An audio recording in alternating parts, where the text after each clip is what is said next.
एक ऐसी घटना मैं आपको दिखाने जा रहा हूँ जिसका टाइम पीरियड आज से करीब 700 साल पुराना है और 1400-1500 ईस्वी के आसपास की ये घटना है।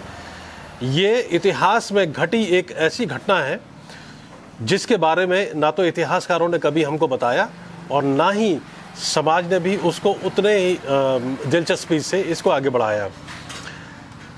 नसीरुद्दीन खिलजी तकरीबन 700 साल पहले 1400-1500 ईस्वी के आसपास उसका यहाँ शासन था। उसकी एक लड़की थी। उस लड़की का यहाँ के गोविंद राम मंडलोई जो थे, टैक्स कलेक्शन का उनका काम था और वो जो है खिलजी की जो लड़की थी उसके साथ उनका जो है प्रेम हुआ और जो प्रेम जो है प्रसंग में बदला। उसके बाद में शादी हुई। शादी होने के बाद किसी कारणवश जो है उनकी मृत्यु होती है और मृत्यु होने के बाद उसका सती के रूप में अपना जो स्वरूप जो उसका सामने आता है। एक मुस्लिम लड़की का सती के रूप में जो घटना है वो बड़ी विलक्षण है, बड़ी ही रेयर है, इतिहास में कभी देखने को मिलती नहीं है इस तरीके की घटनाएं।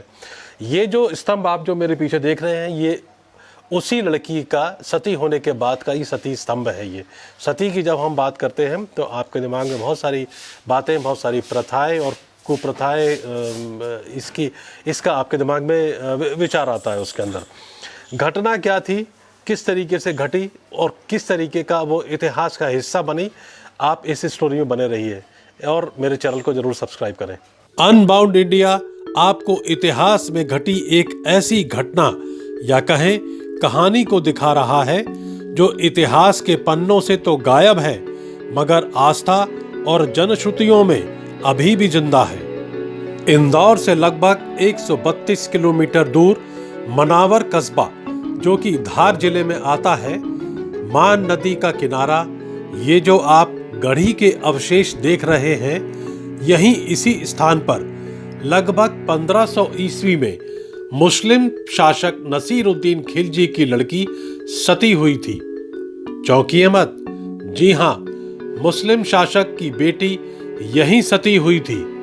अनबाउंड इंडिया किसी भी प्रकार से सती व्यवस्था का महिमा मंडन नहीं कर रहा है मगर सती के एक दूसरे पक्ष को आपके समक्ष ला जरूर रहा है। घटना या कहानी क्या है आप देखिए।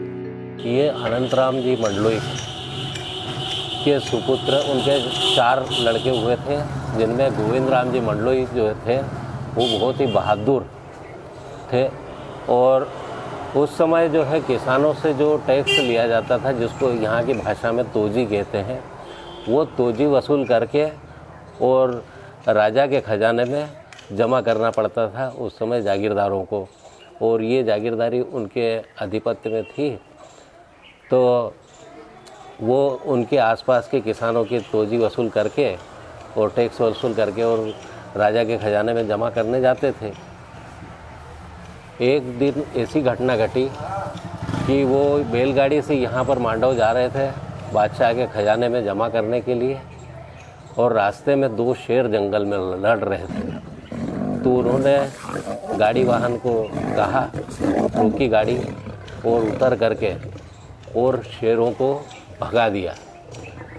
तो उनकी बहादुरी के चर्चे वहाँ मांडव तक प्रसिद्ध हो गए। नासिरुद्दीन खिलजी ने उन्हें इनाम भी दिया और उनकी बहादुरी से आसक्त होकर के उनकी जो शहजादी थी जैतुन्निसा जिनका नाम था, वो उनके ऊपर आसक्त हो गई। जब ये मांडव पहुँचे, राजा के दरबार में इनको पुरस्कार के लिए बुलाया। उस समय अपनी दासी के हाथ उस शहजादी ने प्रेम पत्र उनके पास भेजा और विवाह करने की इच्छा जाहिर की। तब श्री गोविंद राम जी मंडलोई ने उस समय ये रीति रिवाज से कोई विवाह नहीं किया और गांधर्व विवाह होते थे जो लड़की की इच्छा से होते थे। तो शहजादी के साथ गांधर्व विवाह किया और वो शहजादी वहीं पर रहती थी और ये वापस अपने यहाँ पर मनावर आ गए थे।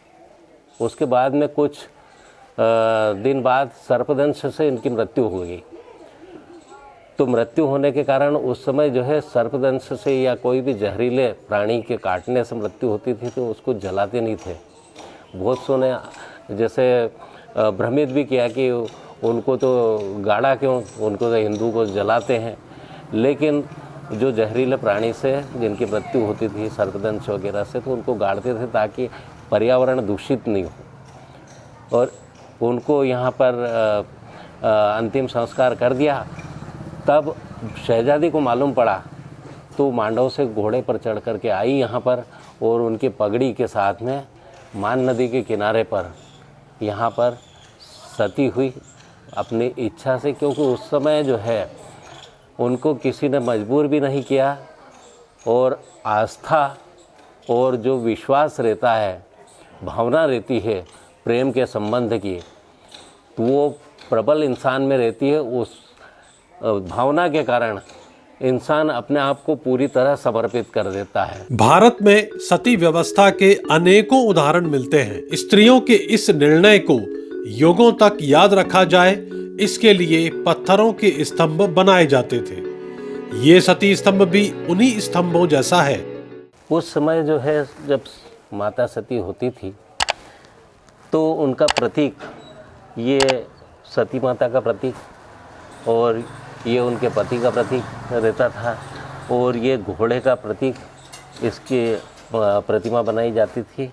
और उसके स्वरूप ये यहाँ पर ये शिव जी का मंदिर है तो उसका भी प्रतीक, और ये कलश और ये सूर्य देवता, इस प्रकार से ये स्तंभ में प्रतीक चिन्ह अंकित करके, और जिस स्थान पर माता सती होती थी तो वहाँ पर ये प्रतीक चिन्ह लगा करके और वहाँ पर पूजते थे। और हमारे कुल के जितने भी वंशज रहे हैं वो यहाँ पर हमेशा पूजा करने आते हैं। मांडवा के मुस्लिम शासक नसीरुद्दीन खिलजी की बेटी ने सती होने का निर्णय क्यों लिया था, इसके प्रमाण क्या हैं? 1941 में भालेराव तहसीलदार जो भिंड से ट्रांसफ़र हो करके यहाँ पर आए थे मनावर में, और उन्होंने झांसी की रानी के कार्यक्रम में वहाँ पर शामिल हुए थे। इस कारण अंग्रेज़ों ने आपत्ति उठा करके, और महाराज उस समय जो सिंधिया महाराज थे उनसे कह करके उनका ट्रांसफ़र मनावर करवा दिया था। और वो इतिहास के बहुत अच्छे जानकार थे और उस समय के तहसीलदार थे, तो वो यहाँ पर आए और उन्होंने अपनी खोजबीन की। पुराने लोग उस समय के थे, वहाँ उन्होंने बतलाया, सारी जानकारी इकट्ठी करके, और उसके बाद में एक बार उनकी तहसीलदारों का वहाँ पर एक अमझेरा में कोई मियाँ अब्बासी करके तहसीलदार थे, उनके साथ में भी मिलना जुलना होता था। तो उन्होंने वहाँ पर उनको चैलेंज किया था कि आज तक बहुत सी ऐसी घटनाएं हुई है कि जहाँ पर बादशाहों ने हिंदू स्त्रियों से शादी की है, लेकिन ऐसा कोई भी उदाहरण नहीं है कि किसी हिंदू राजा महाराजा ने मुस्लिम लड़के से शादी की हो। तब इन्होंने जवाब दिया था उसका कि आप जो बतला रहे हो रानी रूपमती और बाज बहादुर का, तो बाज बहादुर तो शासक था, बादशाह था, और वो रूपमती जो थी एक गरीब गुजर की लड़की थी, और इस कारण से उसको डरा धमका करके और शादी कर ली थी। लेकिन मैं आपको ऐसा उदाहरण देता हूँ, और वहाँ पर आप जा कर के और तस्दीक भी कर सकते हैं कि एक जो सामान्य ब्राह्मण जागीरदार ने बादशाह की लड़की, उस समय नसरुद्दीन खिलजी की लड़की से शादी की थी, गंधर्व विवाह किया था। और तो और आपको ये भी जान करके आश्चर्य हुआ था कि उन्होंने भी पूरा हिंदू धर्म का पालन करते हुए और वहाँ पर मनावर में जा कर के उनकी मृत्यु के बाद में सती हुई। तो ये न तो कभी आपने सुनी होगी, न कभी सुनने में आई होगी, न कभी ऐसी घटना भविष्य में होगी। तो मैं तो आपको ऐसी उसका प्रमाण भी है मेरे पास करके, और ऐसा उन्होंने उनका चैलेंज स्वीकार करके और बतलाया था। और उस समय ये लेख लिख करके इसके ऊपर और विक्रम दर्शन नाम की पत्रिका में छपवाया था। जब उनको मियाँ अब्बासी को भरोसा नहीं हुआ तो उन्होंने गुप्त रूप से यहाँ पर मनावर में आकर के इसकी पूरी तस्दीक की, छानबीन की, और उनको भी संतोष प्राप्त हुआ था। प्रीत की रीत निराली है, और इसका एक प्रमाण ये है कि ये हमारे पूर्वजों की वंशावली भी है जो प्रमाण के रूप में है। इसमें अनंतराम जी मंडलोई जो थे उनके पुत्र थे ये गोविंद राम जी मंडलोई। और उस समय ये मंडलोई उपाधि उसी समय से, बाकी उसके पहले से हमारी शर्मा सरनेम थी, लेकिन जो जागीरी के अंतर्गत जो गांव दिए जाते थे और मंडल रहता था, एक मंडल का अधिकारी नियुक्त किया जाता था जो मतलब गिरधावर रैंक का रहता था, उसको मंडल के अधिकारी होने के कारण मंडलोई उपाधि से सम्मानित होता था वो। और ये मंडलोई तभी से हमारी सरनेम बन गई। नसीरुद्दीन खिलजी की मौत के बाद औरंगजेब ने उसकी कब्र को ही तोड़ दिया था, मगर क्यों? औरंगजेब को लगा कि एक मुस्लिम लड़की हिंदू से कैसे शादी कर सकती है। तो जब वो मांडू आया तो उसने आके सबसे पहले नसीरुद्दीन खिलजी की जो कब्र थी उसको पूरी तोड़वा दी और नर्मदा नदी में बह दी। और उसके बाद हिंदुओं पे बहुत अत्याचार किया उसने। जैतुन्निसा या कहें बेसरबाई, क्या सती हो जाना ही एकमात्र विकल्प था इनके पास? ये जो सती प्रथा तो चलती आ रही थी पहले से भी, लेकिन ये पहले ऐसी घटना हुई है कि किसी मुस्लिम ने हिंदू से शादी करने के बाद और वो सती हुई थी। सती के बारे में सर अगर देखा जाए तो आज के युग के हिसाब से तो गलत है सती प्रथा, लेकिन उस युग में ऐसा रहा होगा कि सती प्रथा सही हो। और महिलाएं जो सती प्रथा करती थी, जैसे शिव सती माता को भी हम पूछते हैं।